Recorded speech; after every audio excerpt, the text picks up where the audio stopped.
J'ai testé un plugin sur DaVinci qui permet d'appliquer une colorimétrie de cinéma sur n'importe quelle vidéo en seulement quelques clics. Regardez ça. Ça, c'est avant. Et ça, c'est après Genser. Aujourd'hui, je vais vous montrer si le plugin Genser en vaut vraiment le coup. Et restez jusqu'à la fin, j'ai une petite surprise pour vous. Alors, c'est quoi Genser? C'est un plugin de color grading ultra puissant qui permet d'appliquer des colorimétries argentiques sur les vidéos. Donc, c'est un plugin qui est fonctionnel sur DaVinci, Premiere Pro et Final Cut. Vous voyez ce look à l'écran? Genser permet d'obtenir exactement ça, mais sans devoir passer 3 heures à bidouiller les notes sur DaVinci. Ah oui, et avant d'attaquer, je voulais te parler d'une grosse nouveauté. Genser vient de sortir son application sur iOS. Donc en gros, c'est exactement la même chose que le plugin. Ça permet d'appliquer des effets sur tes photos et tes vidéos sur ton téléphone. Alors moi, personnellement, j'utilise quand même assez régulièrement. Je suis souvent en déplacement, j'ai pas souvent un ordinateur portable sur moi, enfin j'en ai même pas du tout. Et c'est vrai que quand je fais des belles vidéos ou même des photos avec mon téléphone, parce que maintenant on fait quand même de très belles photos et très belles vidéos avec les téléphones, sans passer des heures ou même 30 minutes à faire une retouche sur Lightroom, à galérer avec les réglages. Donc c'est directement préconfiguré, il y a juste à appuyer sur le bouton et j'ai directement mes photos qui sont prêtes pour les réseaux sociaux. Franchement, cette application, je suis plutôt content de l'avoir utilisée et de l'utiliser encore aujourd'hui. Alors là, du coup, nous voilà sur la page étalonnage de DaVinci Resolve avec quelques plans que j'ai sélectionnés. Donc là, ce qu'on va faire, c'est qu'on va tester rapidement, on va faire le tour rapidement de Genser Pro, voir un petit peu les réglages et ce qu'il propose. Donc déjà, moi, ce que je préfère pour commencer, c'est faire un node de correction colorimétrique. Moi, ce que j'aime bien rajouter après, c'est les white balance et l'exposition, et ensuite Genser. Et là, ce que j'aime bien faire, c'est pour y voir un petit peu plus clair, j'enlève tout comme ça, je fais étape par étape et c'est beaucoup plus sympathique. Donc là, voilà, on est en Rec 709. Vous avez la possibilité de choisir votre caméra. Donc là, on a plusieurs choix quand même. Apple, Arri, Blackmagic, même DJI. Ça, je l'avais essayé avec mon drone et le rendu était plutôt sympa. Donc là, on va rester sur Rec 709. Vous voyez, il y a plein de réglages possibles. C'est très complet. C'est très très complet. Donc là, on a l'exposition globale. Je vais pas faire une colo extrêmement poussée. C'est vraiment pour faire le tour et voir vraiment ce que ce plugin peut nous proposer. Vous aurez la possibilité de faire vos tests vous avec vos plans, votre colo et votre façon de travailler. Mais là, on va faire le tour voilà rapidement du plugin et voir ce qu'il propose. Donc là, voilà, on a les petits réglages, de base, on va dire. Donc ça, c'est pour dégrossir un peu.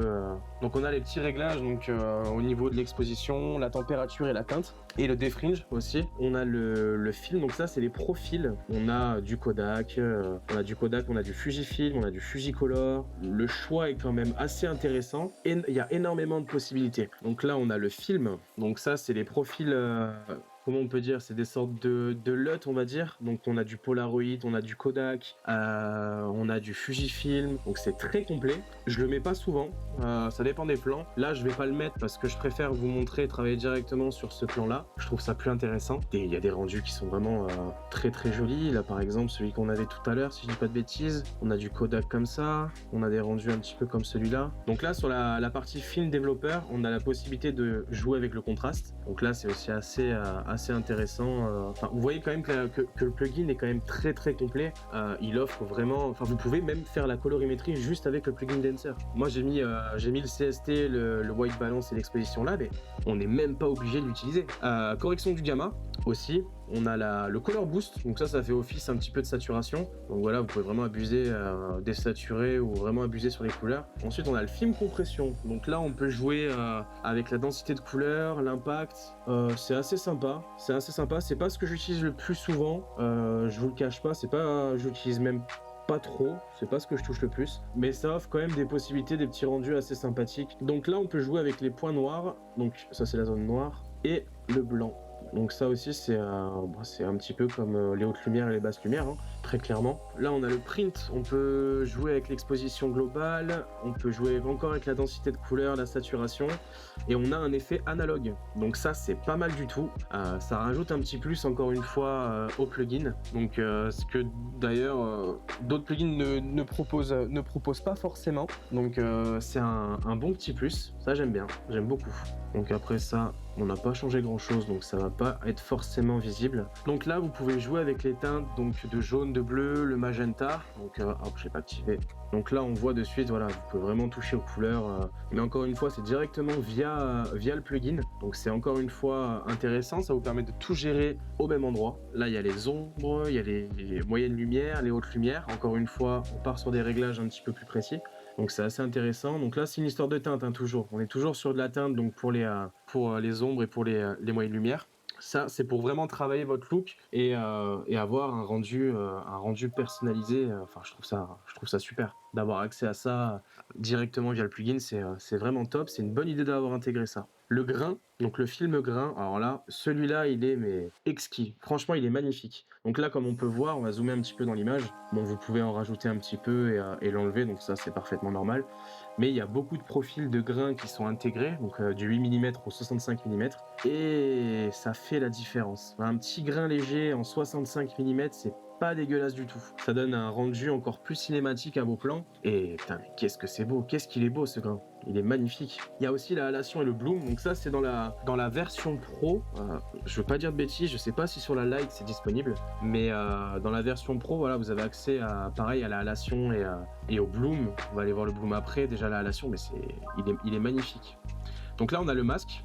Donc là, on peut voir directement à quelle zone est touchée par cet effet. Donc ça, c'est pas mal parce que je l'avais pas forcément vu sur d'autres plugins. La possibilité de voir directement à quoi ça ressemble et quel endroit va être impacté par cet effet-là. Donc c'est assez intéressant. Bon, on a le 8 mm qui est très exagéré, donc là comme vous pouvez voir ça touche beaucoup plus une plus grosse zone. Et à l'inverse, le 65 et 70 mm qui touchent une zone encore plus petite. Donc c'est assez intéressant. Bon, la halation bien utilisée, c'est très très beau en vidéo, on va pas se le cacher, mais c'est un outil pour un rendu cinématique qui est quasi obligatoire. Hein. Franchement, une belle halation, ça fait la différence. Et là, on a le bloom. Donc là, c'est pareil, ça, pour donner un aspect dreamy aux vidéos, c'est juste magnifique. Donc toujours là, le masque qui nous permet de voir directement sur ton image à quel endroit est-ce que ça va être appliqué. Et comme la halation, voilà, bon, le 8 mm un peu plus abusé. Donc on voit bien le avant-après. C'est quand même joli, hein. C'est très très beau. Sur de la basse lumière avec une jolie lumière, ça doit être très très sympa. On l'essaiera sur un autre plan tout à l'heure, voir ce que ça donne. Mais ça donne un aspect vraiment très dreamy et très intéressant à exploiter. Le film Domage, ça, je sais pas si on va le voir sur ce plan. Ça donne, ouais, ça crée des genres d'aberrations au niveau de la pellicule, un petit peu comme les vraies pellicules du coup. C'est assez sympa. C'est pas quelque chose que j'utilise souvent, mais selon le style de la vidéo, ça peut rajouter un petit plus assez sympathique. Donc là, c'est ce que je vous ai dit tout à l'heure, où j'en ai peut-être pas encore parlé, sur l'application, c'est ce qu'ils proposent sur l'application donc sur iPad et iOS. Je sais pas si c'est disponible sur Android, mais en gros, voilà, il y a la possibilité d'avoir un effet un petit peu plus sympathique. Donc là, le Thin Breath, bon, alors là, mon accent, il est immonde.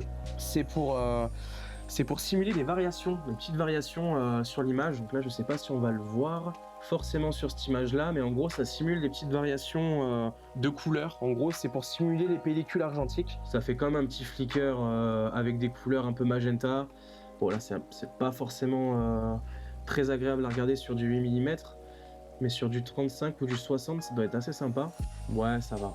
C'est selon le projet, ça doit être assez intéressant à exploiter. Ensuite, il y a le Gatewave. Alors ça, c'est pareil. C'est aussi disponible sur l'application Dancer. Donc ça, c'est pour simuler les imperfections mécaniques des projecteurs. Pareil, c'est une option que j'utilise pas. J'utilise surtout la grosse partie du plugin. Après, si vous aimez un petit peu le style vintage, ça peut être intéressant à exploiter. Bon, je dis ça, je vais peut-être l'exploiter un peu plus. Il y a un léger crop sur l'image quand on l'active. Ouais, ça fait un petit déplacement aussi, c'est assez sympa en vrai. Faudrait que je me penche un petit peu plus là-dessus, ça peut être intéressant de l'utiliser. Et l'overscan, alors ça, je l'utilise jamais. Je l'utilise jamais parce que j'ai une banque inimaginable de pellicules, d'effets pellicules comme ça. Bon, ils sont quand même très très quali, hein. Vous voyez, vous avez vraiment de très très beaux effets intégrés directement dans le plugin. Moi, je les utilise pas souvent. Pour du contenu voyage, ça peut être assez intéressant à exploiter. Enfin, comme vous voyez, même sur du contenu vertical, ça doit être sympa aussi. Parce que si je dis pas de bêtises, voilà, il y a vraiment le réglage total. En gros, vous pouvez changer l'exposition, la taille, le zoom. Bon, en vrai, c'est assez complet. C'est assez complet, c'est très intéressant à utiliser aussi. Là, on a l'overscan, donc c'est ce qui nous permet de rajouter une sorte de pellicule 8 mm, 16 mm, enfin il y a vraiment le choix. C'est très très sympa à utiliser. C'est pas quelque chose que j'utilise souvent non plus, mais sur du contenu vintage, du contenu voyage aussi, ça se fait pas mal, ça s'utilise beaucoup et c'est très sympa. Il y a la possibilité de vraiment tout régler. En fait, c'est vraiment très très complet. Donc c'est plutôt intéressant. Ensuite, on a la vignette. Donc ça, c'est la base, hein, vignettage. Donc ce qui me permet de, on va dire, de garder, d'assombrir le tout, donc renforcer l'effet cinématique. Donc là, on a la sortie, ce qui vous permet de diffuser une sorte d'opacité, en gros, de votre rendu ou de votre colo que vous avez appliqué. Et un générateur de LUT intégré. J'ai zappé monitor, je voulais pas montrer. False color, donc ce qui vous permet de voir un petit peu l'exposition, ce qui est surexposé ou pas. C'est assez sympa pour gérer du coup l'expo de votre plan. Alors, est-ce que Genser vaut le coup? Alors clairement, pour moi, oui. Ça me fait gagner énormément de temps sur ma production. J'ai pas forcément le temps des fois ou l'envie de passer des heures à faire de la colo, même si j'adore ça. Mais c'est vrai que le rendu proposé par Genser est quand même assez intéressant et facilement exploitable. Et si vous avez envie d'utiliser Genser, avec le code promo Alexis10, vous avez 10% de réduction sur l'achat de votre produit. Donc si cette vidéo t'a aidé, laisse un pouce bleu ou un commentaire et on se retrouve dans la prochaine vidéo.